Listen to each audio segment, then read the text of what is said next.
Hockey play-by-play. Canuck Captains with Jim Robson. Available exclusively at London Drugs or www.canuckcaptains.com.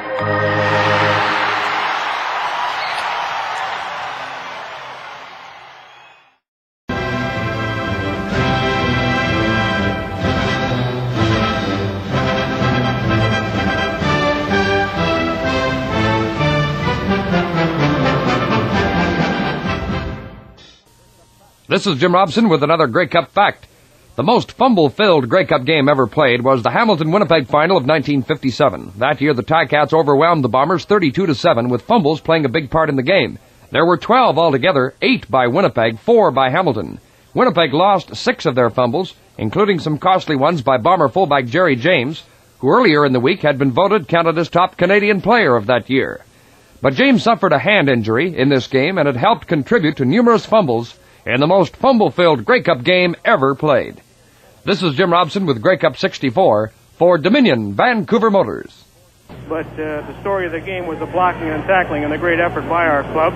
Muncy came in there and filled in for Swift, who was hurt. And, of course, we know he's a great offensive back, but he really made everybody on our club proud today because he just ran that ball just as hard as he could. I'll bet you there's some happy people in Minnesota.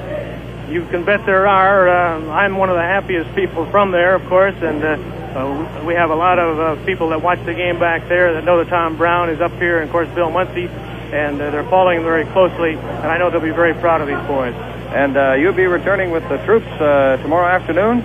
I believe we'll be in Vancouver late in the afternoon, and tomorrow, of course. The boys are having a great time here now tonight. In fact, I don't even think we'll have a curfew tonight. What? No curfew? This might be one of your 2-beer nights then, Coach. Well, it could be. As a matter of fact, I've already been informed that they're going to hold me to my promise of smoking a cigar. A cigar? We got to see that. I got to get mentally ready for that one. Thanks, Dave Scrine, head coach of the BC Lions, who's going to have a cigar after being against smoking for so long. And now we're just sort of cleaning up here. I don't know if there's anybody else close by before we wrap it up. Eric Whitehead, that's quite a day, isn't it, for Vancouver? Oh, it sure was. But what impressed me is the way they did it under those conditions. They took charge. The field was greasy, it was wet and cold, but they played as if it was the perfect day under perfect conditions. Beautiful ball. Yeah, they really took charge. There wasn't really much doubt after it got rolling, the outcome, although you never know, I suppose, but they really did take charge. Oh, yeah, they took charge, but you can't fault the Ticats. They had to score a couple of times. That great a club, but if you get enough of a lead to beat this ball club, you have to play a fine ball game to do it. And that good defense is in there too. There's Big Tom here. Tom Brown. Just about face here, Tom. We get a better view here. Tom, live on CKWX in Vancouver. How about a few words to the folks back home after another great day? It was a great day, yes. You said it right, Jim. Fantastic. Hamilton came at us with a very strong offense as far as the defense was concerned, and we were just lucky to pull it out. I think our offense really came through in great form, beautiful form. Helped by a defensive halfback who had himself a pretty good day. That's right. Bill Muncy had a fantastic day, and I hope we don't lose him to the offense because he's offensive, caliber. Well, you can always move back there and play defensive halfback. I know that very much. Not at 250 pounds, I can't move around like him. Well, why not ask you to get on the offense yourself, play a little fullback? Hey, that's a good idea. Well, it's been a great week for you, Tom. You get all these awards and everything, and they keep you up late at night for these award dinners, and you still go out there and do the job. Well, this was our ultimate objective in coming out here, so we kept that in our mind all the time, and fortunately we made it over a great Hamilton team, and we're very glad now. We can rest on our laurels for a year, but we have to defend this title next year. So you can rest up between now and then. Are you going to back with the team tomorrow afternoon? Oh, no, going to Nassau. Oh, that's right. You're the guy that's got this tour. Well, I'm talking everybody into it. Yeah, you realize the folks back home are a little disappointed now, but I guess you boys certainly deserve that sunshine. Well, we think so. We'd like to have a party later and maybe get everybody in town over there, and we should arrange this, in fact, for, say, sometime in January. Well, there'll be a big mob out there tomorrow. What do you think about that, Jim? How about a party for everybody at your house? Over? Okay, at Tom Brown's house. Well, I'll see you there in January. Now we'll rent a hotel. Thanks, Tom Brown. Thanks a million to Big Tom of the BC Lions. And I guess that's about it, Ron Robinson. Here's Steve Cotter. parting his hair. Oh, you look beautiful, Steve. You going to slay him in Toronto tonight? Yeah, in the words of the immortal poet Muhammad Ali, we are the greatest. Well, very good, Steve. That was quite a day out there. How'd you feel thumping along that line? I feel thumped. I feel well thumped, but I feel real good, too. I couldn't feel better, tell you. You came up with a pretty big fumble recovery there one time. Well, not really a fumble. It was on that short kickoff. You came up with a ball there. Well, confidentially, it was a fumble. Claridge fumbled it, but it's just a dig at Claridge. We won't tell him. He was limping a little bit there. He hurt his knee and I guess this can be told now. He hurt his knee on Wednesday, wasn't it, in practice? Yeah, well, he's pretty skinny, got real thin legs, and we had a little trouble. We know him as bird legs, so Heckle and Jekyll, he and Carfin. That Carfin, he comes up with a big catch, though, doesn't he? Carfin did a real good job. I'm proud of that boy. Had his first drink in 22 months after hepatitis out of the Grey Cup. He said he was going to do it, too. Well, he did it. And number 58 had a pretty good day, too. Well, he did all right, I guess, Jim. Right, we're all proud of you, Steve. Thank you. Steve Cotter of the BC Lions. I guess that's Gary Schwertfeger. I don't think we've talked to you live on the radio yet. I went around with a tape recorder a little while ago. You think so? Talk to me over there. Hey, your mom and dad and the family were all here from Milwaukee, weren't they, Schwertzy? They sure were, Jim, and I enjoyed the game thoroughly. Have you've talked to them about it? I got through talking with them, yes, and they're quite excited yet about the game. I'll bet you they're real proud. They're very pleased with the outcome, you know. Yeah, well, I like the way you charged out of that huddle today and did the job in there. Well, that's all part of the game, I figure, Jim. Well, now you can, I guess you like those big meals? Oh, yeah. Hey, here's Mac Burton. Hey. Go, Mac. What you want? You want a scoop? No, be careful now. This is live back to Vancouver on WX, Mac. Well, we're going to give you a scoop. Hamilton came and the rain came, but the Lions refused to fall. So Hamilton fell in fourth, just as we predicted they would do. Oh, Cassius. Get out of here. Cassius would say. Everybody's writing poetry today. Woo! Thanks to Mac Burton and Gary Schwertfeger. And I think that's about it from here. I'd like to get Bill Muncy on if I could, but I just can't seem to scare him out of there. Richard, Six Meadows, how are you? Oh, no, where is he? How close is he? There's Willie down the other end. I guess we won't. Here he is. By gosh, we might get Muncy on before we can wrap it up.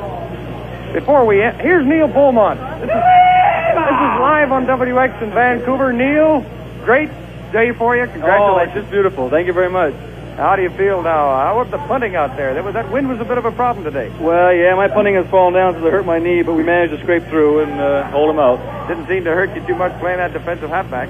No, that's my position. I liked it back there. I like to hit. That's good. Yeah. Well, I thought you were going to get a chance to play the fullback, but that hinge, so they put this boy they put that Muncy. He did a terrible job. Yeah, well, he's a comer, though. He may come along in a while. Yeah. Hey, Munch, I just shot you down. Here, Munch, come here.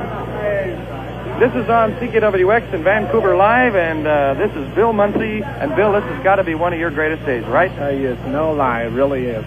Is this as great as some of those big days when you were an outstanding player in college? Not quite. Doesn't quite live up to it.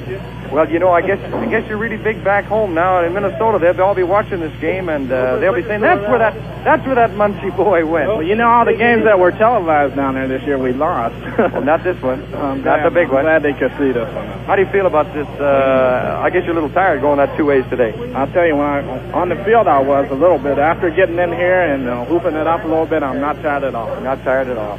How about that offense? I guess you like to get that ball and lug once in a while. See, I'm just glad I could fill in for Bob Swift, and I was hard to see him get hurt in such an important game. I was just glad I could do half a job he would probably have done. And playing that defense, too. You got some good hits in there. I think Garney Henley felt one of those Muncy hits today. Well, it's just one of those situations where you're real hard to tackle, you know, and he's a really tough ball player, so he got up, too, so maybe it wasn't so hard. Yeah, well, everybody's happy that he did get up, but you really hit him out there, as you always do, and a great day on offense. So how about learning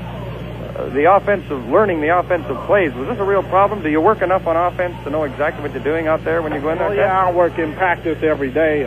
We run. I've run second team since Neil Beaumont was hurt about a month ago. He hurt his knee. He used to be the backup fullback, but then about a month ago, I took his place, and I've been learning the plays here and there. You got a few fans around. Man, that cap is noisy. Is he that noisy on the field? He's a great ball player. He's a great competitor. Yeah, he's the leader out there, I guess, too, eh? He's a great leader. A great leader. Right, and all this respect for him.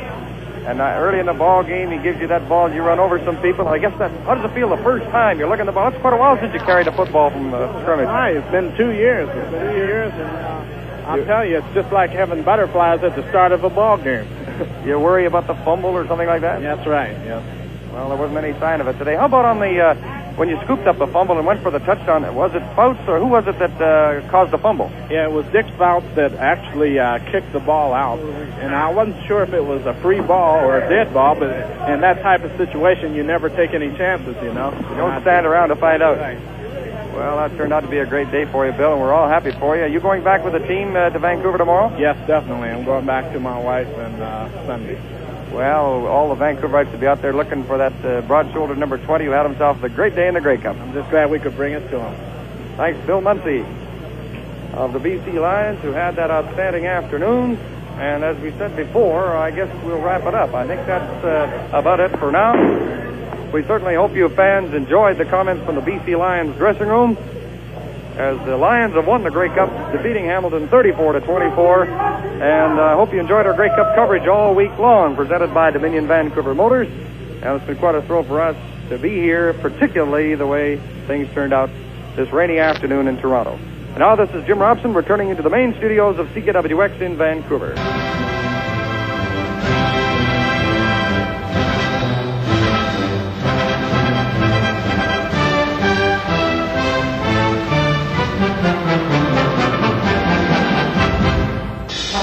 This is Jim Robson with another Grey Cup fact. The most fumble-filled Grey Cup game ever played was the Hamilton-Winnipeg final of 1957. That year, the Ticats overwhelmed the Bombers 32-7, with fumbles playing a big part in the game. There were 12 altogether, 8 by Winnipeg, 4 by Hamilton. Winnipeg lost 6 of their fumbles, including some costly ones by Bomber fullback Jerry James, who earlier in the week had been voted Canada's top Canadian player of that year. But James suffered a hand injury in this game, and it helped contribute to numerous fumbles in the most fumble-filled Grey Cup game ever played. This is Jim Robson with Grey Cup 64 for Dominion Vancouver Motors. Hockey play-by-play. Canuck Captains with Jim Robson. Available exclusively at London Drugs or www.canuckcaptains.com.